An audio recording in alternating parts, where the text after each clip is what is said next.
فاكرين فيلم أنا عملته كان اسمه العذاب فوق شفاه تبتسم مع الأستاذ المخرج العظيم الجميل الرائع حسن الإمام.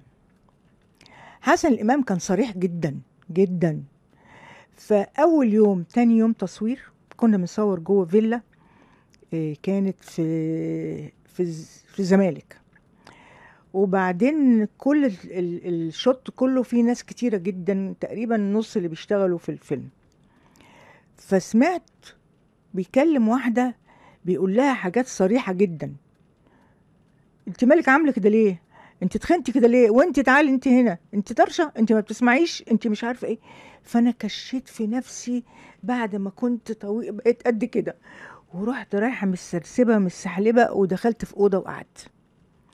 فقول يلا بقى اتفضلي اتفضلي اتفضلي. الكلام ده سنة 73، اللي هو بعديه على طول عملت الرصاصة وحتى آخر العمر.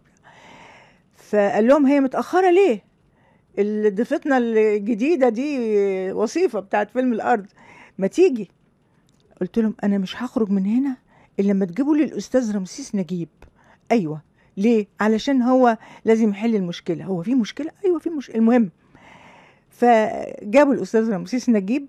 فقلت له الأستاذ حسن الإمام بيقول شتايم مش حلوة خالص للي بيشتغلوا، فأنا مش عايزة أشتغل.